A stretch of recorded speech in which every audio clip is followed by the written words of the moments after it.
E aí, meu povo, tudo bem com vocês? Esse vídeo de hoje é uma tentativa de explicação simples sobre como uma adquirente ganha dinheiro, como ela lucra. E por que eu tô falando isso, né? Direto meus amigos e meus pais me perguntam com que eu trabalho. Toda vez eles falam adquirente, requerente, indulgente. E a maioria da galera não sabe muito bem o que significa, não sabe o que se trata, o que ela faz. E a galera que sabe bem por cima do assunto. E além disso, também, quando vai pesquisar sobre, acaba parando num vídeo bem complexo de como isso funciona. Mas esse vídeo eu vou tentar explicar de uma forma simples de como tudo isso funciona, em menos de 6 minutos. Ou será que não? Porque esse vídeo eu quero que seja aquele vídeo que você mande pro seu pai e pra sua mãe, toda vez que eles perguntarem: filho, com que você trabalha? Ou filho, o que é aquele termo que eu vi lá na sua reunião de trabalho? Então esse vídeo você vai mandar pro seu pai e pra sua mãe, pra quando você tiver com preguiça de explicar. Você fala: ó, assiste esse vídeo aqui do Ramon que ele vai explicar direitinho como é que funciona. E eu não quero explicar só como o adquirente lucra em si,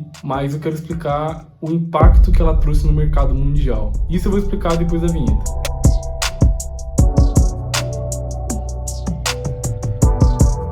Como esse vídeo é para leigos, eu vou explicar o impacto que isso traz no mercado mundial, fazendo um paralelo entre umas coisas que a gente observa no nosso dia a dia e uma entrevista feita pelo Fantástico. Se você perguntar para os seus avós qual era a maior tecnologia que eles tinham acesso na época, muito provavelmente eles vão dizer que era o rádio, que hoje em dia foi facilmente substituído por um celular ou até mesmo por um computador. Com o avanço da tecnologia, a gente pode observar que a grande maioria das coisas do passado foram sendo substituídas, assim como as coisas de hoje também vão ser substituídas no futuro. E aí que entra essa entrevista no Fantástico, que foi feita em 2019, lá na China. A China, acredito que poucos saibam, mas ela é o berço dos meios de pagamento. Então, tudo que vem de novo e tecnológico vem lá da China. A China que pensa, elabora e desenvolve esses principais produtos. E por que eu tô falando isso? A China, ela foi o primeiro país que implementou a cédula, o dinheiro, e que já começa por aí. E nessa reportagem, basicamente, eles falam que o país está deixando de aderir totalmente às cédulas, está aposentando elas. Basicamente, todos os comércios estão cheios de QR Codes,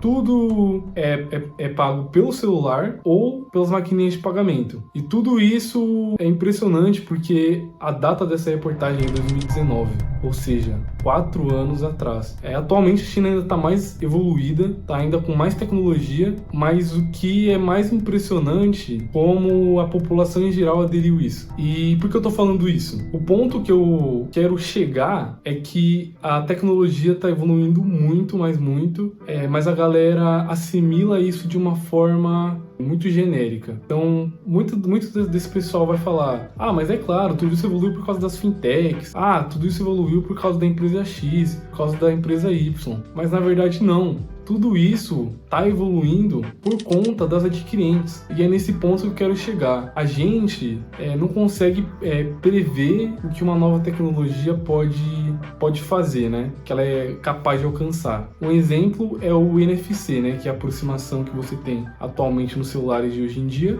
que permite você fazer pagamentos com eles, né? E conforme os meios de pagamento vão avançando, a gente consegue ter a dimensão disso. Então, as adquirentes que são responsáveis por isso, elas fazem esse intermédio entre os estabelecimentos e o banco, né, que emite o cartão, e ela faz esse intermédio de desenvolver a tecnologia por trás e promover meios de pagamento online ou até fornecer os terminais de pagamento para os estabelecimentos. Então, olha a dimensão disso, olha a dimensão que isso tem. A gente não consegue ver assim, mas ela que conseguiu proporcionar a dimensão que o Nubank tem hoje, que uma Amazon tem, que uma Netflix. A maioria dessas Big Techs que a gente chama conseguiram toda essa visibilidade, todo esse avanço por conta das adquirentes, porque elas fornecem todos esses meios de pagamentos que a gente conhece. Então, Quando você entrar num site e fizer uma compra, é um exemplo da própria Amazon, você vai ver que tem o campo para você colocar o seu cartão, tem o campo para você colocar o seu nome, seu CPF, a maioria dos seus dados para conseguir fazer o pagamento. E o nome desse setor do site se chama Gateway. Toda essa parte de pagamento online não necessariamente é desenvolvida por uma adquirente, mas sempre vai ser passado por ela. E esse é o ponto mais importante que precisa ser dito. Elas meio que evoluem de forma proporcional à internet. Então, tudo que é disponibilizado para nós vai ser em algum momento passado por uma adquirente. Então, eu vou detalhar isso um pouquinho mais para frente, mas isso, da mesma forma que é muito interessante, também é muito assustadora e um pouco bizarra. Mas das coisas boas que tem diante disso tudo, a gente pode destacar a grande variedade que isso possibilitou para o mercado. Então hoje a gente tem grandes fintechs como C6 Bank, Nubank,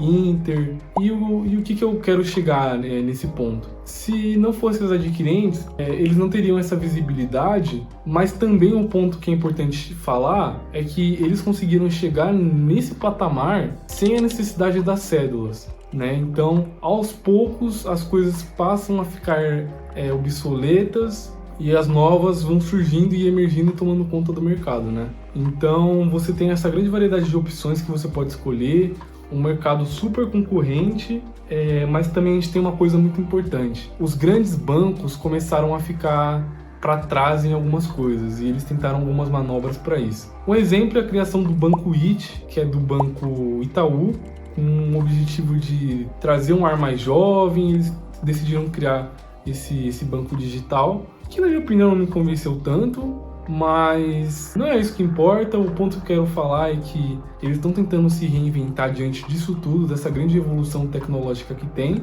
Então, gente, é difícil conseguir visualizar isso, porque antes não tinham as coisas que um adquirente fornecia, Esses meios de pagamento online, as maquininhas de pagamento. Prever essas mudanças e se adaptar a elas acaba se tornando algo bem difícil mesmo. Mas é nesse momento que está o pulo do gato, porque agora eu vou falar para vocês, fato, como as adquirentes lucram em cima das transferências. Mas não se limite apenas a observar esses tópicos que eu vou comentar com vocês, mas pensem no que eu comentei, de que a tecnologia vai evoluir e as adquirentes vão achar outras formas de lucrar em cima disso, desses meios de transferências que a gente conhece hoje em dia, Então, a primeira... eu vou começar com a mais simples, que provavelmente você já deve ter pensado nisso, diante de tudo que eu comentei, E a primeira delas é a taxa de desconto. Então, as adquirentes, elas basicamente lucram por meio de taxas de descontos que são cobradas em cima dos comerciantes,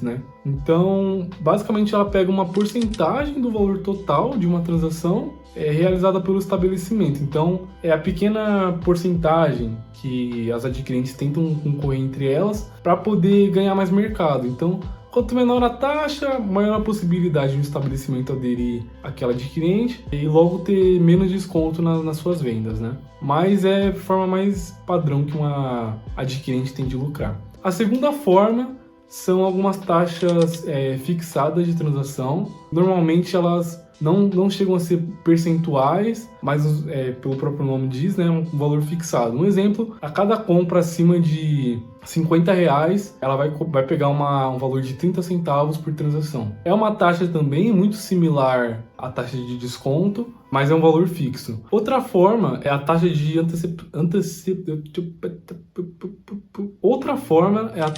antecipação, que ela é basicamente quando o estabelecimento precisa pegar os valores obtidos das transações num prazo mais curto. Muitas vezes as adquirentes cobram uma taxa em cima disso, desse valor total vendido, que foi transacionado, e cobram um valor, normalmente 1%, 2%, isso varia de adquirente para adquirente. Mas toda vez quando tem esse requerimento para pegar os valores antes, também é cobrado uma taxa em cima disso. Outras duas formas bem legais que são cobradas, uma delas é a receita de interchange, que é basicamente quando a adquirente cobra uma taxa também em cima dos bancos emissores, que é nada mais que o banco, né, que emite o cartão, seja ele Itaú, Santander, enfim, ele cobra uma taxa também que se chama receita de interchange. Todo mundo é cobrado no meio desse processo e não tem como escapar.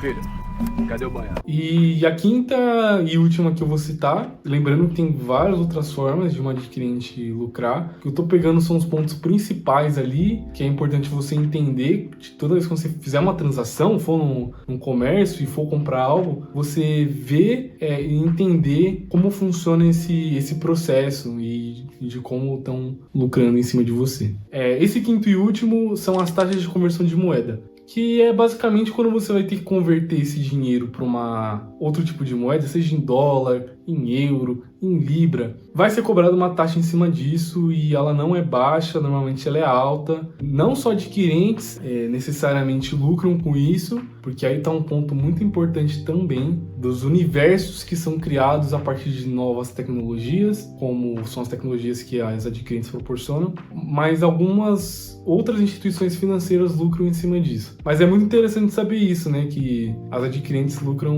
em tudo qualquer tipo de transação que tem. E diante de todos esses métodos, esses meios que eles têm de lucrar em cima de nós, seres humanos, novos universos são criados a partir disso, né? Assim como eu citei das transações internacionais, não só necessariamente as formas de cobrarem taxas ou de lucrarem necessariamente, mas as tecnologias que ele proporcionam também. Isso pode ser usado tanto para o bem quanto para o mal. A eficiência que é proporcionada acaba sendo uma parada que eu diria perigosa. Que quando eu preciso que façam um serviço, eu chamo alguém que faça o serviço! Tá, mas é perigoso por quê? Hoje em dia a gente já vê diversos casos de roubo de cartões de crédito, os ladrões usando os cartões para fazer compras online, utilizando a função de aproximação. Hoje em dia a gente já está num nível onde a facilidade de você ter grandes perdas estão crescendo cada vez mais. E isso não tem necessariamente a ver diretamente com as adquirentes, mas tem a ver com o avanço tecnológico. Mas como o avanço tecnológico tem a ver com as adquirentes, eu achei bem importante citar isso. Mas esses problemas que eu citei são fichinha perto do que está prestes a acontecer, numa escala muito grande, que é a Neuralink. A Neuralink ela é uma empresa foi fundada pelo Elon Musk. This is Elon Musk. Que ela tem o principal objetivo de instalar um chip na cabeça, no cérebro das pessoas, onde vai possibilitar a comunicação entre a inteligência humana e a inteligência artificial, com o objetivo de curar doenças neurológicas das pessoas, curar paralisia, pessoas que são tetraplégicas voltarem a andar. O objetivo dessa empresa é bem poético, é bem bonito, mas a gente sabe que existe um interesse econômico por trás dessas grandes empresas, que a gente sabe que esse chip não vai conseguir fugir disso. E aí que entra o ponto dos meios de pagamento, né? Muito provavelmente vai ser aderido uma forma de você fazer o pagamento através desse chip, e isso é algo que chega a assustar, porque a gente não sabe a onda de sequestros que pode acontecer com isso, a gente não sabe o índice de homicídios que podem acontecer. A gente percebe que a facilidade está surgindo diante dessas novas tecnologias, mas a gente não pode negar que pode ficar cada vez mais perigoso, e que o ponto que eu quero chegar é que as adquirentes têm esse papel, desempenham esse papel de trazer uma segurança e trazer, junto com essa segurança, a praticidade nos meios de pagamento. Então, é justificável todas essas taxas que elas cobram, é super entendível, mas a gente não pode deixá-las de lado durante todo esse processo evolutivo, né? O grau de importância que elas têm, né? Que eu queria ressaltar.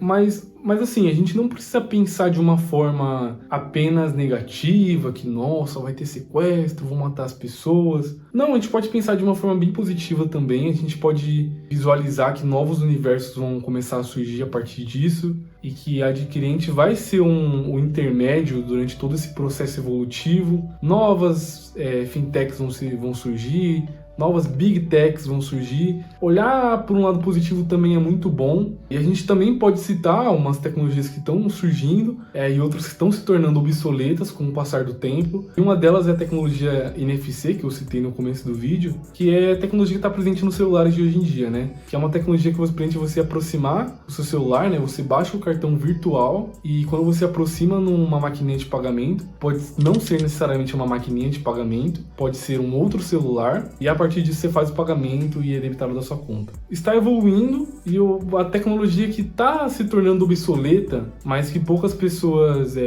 comentam, que estão nesse nicho, são os terminais, os próprios terminais de pagamento, né? Que são os POS ou PIN-pads. Em outro vídeo eu vou explicar de uma forma mais detalhada qual a diferença entre eles.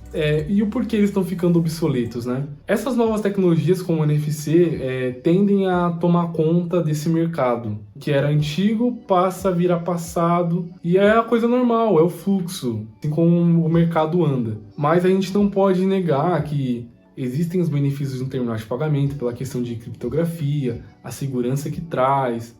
Ainda falta esse processo de segurança, mas entretanto a gente não pode negar que no futuro bem próximo os terminais de pagamento também vão ser aposentados, né? Como o dinheiro está sendo feito na China. Mas o ponto disso tudo é que você pode fazer uma evolução motivada por uma boa intenção, mas se você fizer isso de uma forma desordenada, você pode ferrar boa parte do ecossistema que você está inserido e o universo que isso pode proporcionar também. Então, todo esse processo, essa evolução, tem que ser feito de uma forma controlada. E muitas vezes quem vai controlar esse processo, quem vai controlar tudo essa parte de segurança e deixar de uma forma proporcional, vão ser as adquirentes, né? Então por isso que elas são muito importantes nos meios de pagamento. E nessa parte do vídeo você deve estar pensando, caramba, eu entrei para um vídeo simples e rápido e esse moleque não para de falar.